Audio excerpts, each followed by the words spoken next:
اللہ اکبر اللہ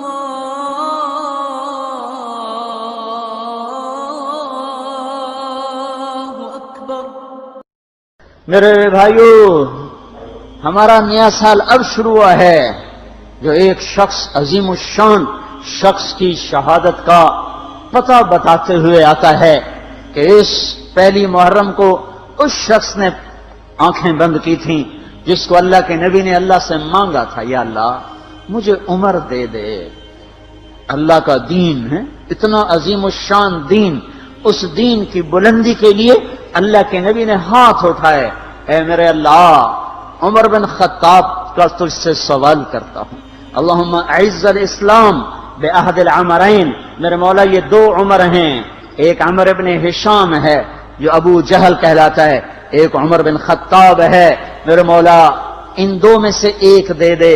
مجھ سے پوچھے کہ ان میں سے تجھے کون سا پسند ہے تو میں کہتا ہوں وبعمر بن الخطاب خاصۃ، میرا انتخاب عمر بن خطاب کا ہے، یا اللہ یہ مجھے دے دے۔ بدھ کو ابو بکر رضی اللہ تعالیٰ عنہ کو مار پڑی حرم میں، اتنا مارا کہ ان کا چہرہ ناک سب برابر ہو گیا، آنکھیں چھپ گئیں گوشت میں سوج کر، سر کے بال اتر گئے۔ بنو تیم نے آ کے اٹھا کر لے کر انہیں اعلان کیا اگر ابو بکر مر گیا تو اس کے بدلے میں ہم اتبا کو قتل کریں گے، اور اتنے ٹائٹ اور سنگین صورتحال سارے مکے میں ہو گئی۔ صبح تک ہوش نہیں آیا، آخری پہر میں ہوش آیا تو ہوش میں آتے ہی فرمایا ماذا فعل رسول اللہ کے رسول کا کیا حال ہے۔ تو خاندان والے ناراض ہو گئے، جس کی خاطر تو اتنا خوار ہوا پھر اسی کا نام لیتا ہے، ہم جا رہے ہیں۔ پھر ماں سے کہنے لگے چلو اس کو کچھ کھلا پلا تو دو، رشتے ناطے کا بڑا خیال کرتے تھے قریش۔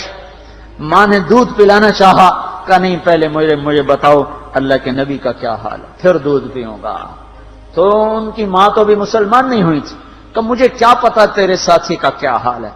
کہ ام جمیل کو بلاؤ۔ ام جمیل حضرت عمر کی بہن ام جمیل آ گئیں، پوچھا اللہ کے نبی کہاں ہیں؟ کہا زید بن ارقم کے گھر پر ہیں۔ ٹھیک ہیں، کہا نہیں جب تک دیکھ نہ لوں مجھے چین نہ آئے گا۔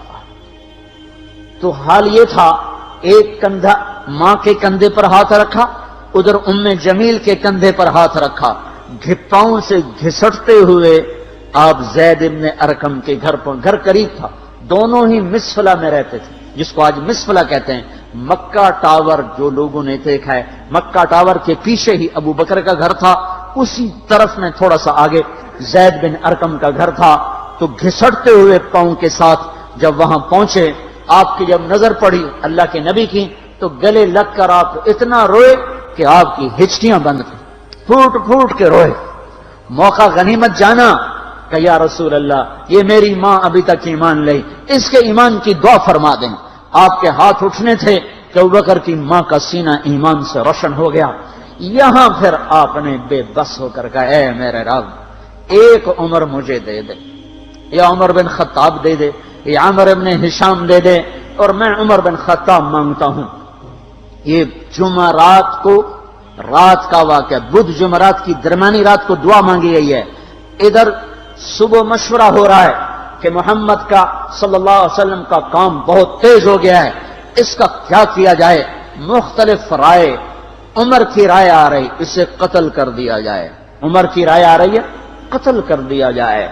اوپر کیا فیصلے ہو چکے ہیں، نیچے کیا نظام چل رہے ہیں، بھئی کون قتل کرے؟ کہ میں خود قتل کروں گا، میں خود قتل کروں گا۔ سارے قریش کہنے لگے بے شک تو ہی اس قابل ہے کہ تو اس کو قتل کر سکے، اور کسی میں یہ ہمت نہیں ہے۔ بنو ہاشم سے، بنو مطلب سے کون ٹکر لے گا؟ ننگی تلوار لے کر جا رہے ہیں، یہ نہیں پتا خود قتل ہونے کے سامان پیدا ہو چکے ہیں۔ راستے میں نعیم ابن مسعود ملتے ہیں، ارے عمر یہ سونتی ہوئی تلوار اور یہ غصے کے آثار کیا قصہ ہے؟ کہا آج محمد کا کام نمٹا دوں گا۔ کہنے لگے پہلے گھر کی خبر تو لے، کیوں؟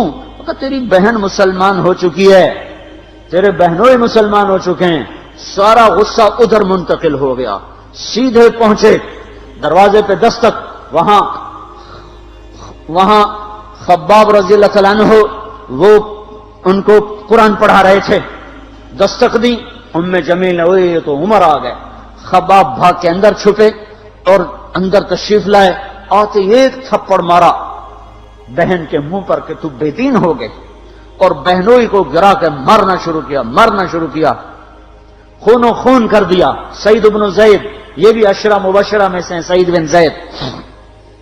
حضرت عمر رضی اللہ تعالیٰ عنہ کو یہ فضیلت حاصل ہے کہ عشرہ مبشرہ میں یہ ایک خاندان کے دو آدمی ہیں، عمر بن خطاب، سعید بن زید۔ سعید بن زید بہنوئی ہیں، یہ دونوں سالہ بہنوئی، دونوں عشرہ مبشرہ میں سے ہیں۔ جب مار تھک گئے تو جمیل نے کہا عمر جو کرنا ہے کر لے، حق نہیں چھوڑیں گے۔ غصہ اتر چکا تھا، قرآن باہر پڑا رہ گیا تھا کہ یہ کیا ہے دکھاؤ، کہ نہیں تو ناپاک ہے، نہیں دکھاؤں، ہاتھ نہیں لگا سکتے۔ تو ندامت تھی بہن کے خون دیکھ کر کہ تو میں کیا کروں، کہ پہلے نہاؤ پھر پکڑ سکتے ہو۔ نہائے، پکڑا، نصیب کے فیصلے بدل چکے تھے۔ سامنے آیا طٰہ ما انزلنا علیک القرآن لتشقى الا تذکرۃ لمن یخشى تنزیل ممن خلق الارض والسماوات العلی الرحمن علی العرش استوى له ما في السماوات وما في الارض وما بينهما وما تحت الثرى وان تجهر بالقول فانه يعلم السر واخفى اللہ لا الہ الا هو له الاسماء الحسنى وهل اتاك حدیث موسیٰ اذ رأى نارا فقال لأهلهم امكثوا إني آنست نارا لعلي آتيكم منها بقبس أو أجد على النار هدى فلما أتاها نودي يا موسى إني أنا ربك فاخلع نعليك إنك بالوادي المقدس طوى وأنا اخترتك فاستمع لما يوحى إنني أنا الله لا إله إلا أنا۔ جب یہاں پہنچے تو دل کپ کپا گیا، ایک دم ایمان اندر میں اترا، جسم فراشہ طاری ہو گیا کہ مجھے محمد کے پاس لے چلو۔ تو اسی وقت خباب نکل آئے کہ مبارک مبارک عمر، لگتا ہے رات کی دعا تیرے حق میں قبول ہو گئی۔ تلوار اسی طرح ہاتھ میں زید بن ارقم کے گھر کی طرف چلے کہ وارڈ میں صحابہ نے دیکھا یا رسول اللہ عمر آ رہا ہے۔ حمزہ پہلے اسلام لا چکے تھے، فرمایا آنے دو، نیت ٹھیک ہے تو اس کا نصیب ہے، اگر نیت خراب ہوگی تو اسی کی تلوار سے اس کا سر اڑا دیا جائے گا۔ اندر آئے، دروازے پر دستک دی، اندر آئے تو آپ نے دیکھا اور ایسے دامن پکڑ کے جھٹکا دیا، اما آن لک ان تشہد ان لا الہ الا اللہ، عمر کیا ابھی وقت نہیں آیا کہ تو کہہ دے لا الہ الا اللہ؟ ان کا ہاں وقت آ گیا، میں کہتا ہوں لا الہ الا اللہ محمد الرسول اللہ۔ یہ کہنا تھا کہ خوشی کی لہر دوڑی، صحابہ نے تکبیر کہی، اسی وقت جبریل اترے، عرض کی یا رسول اللہ آپ کو عمر کے اسلام پہ خوشی ہو رہی ہے؟ فرمایا ہاں ہو رہی ہے، کہ سارے آسمان کے فرشتے بھی خوش ہو رہے ہیں۔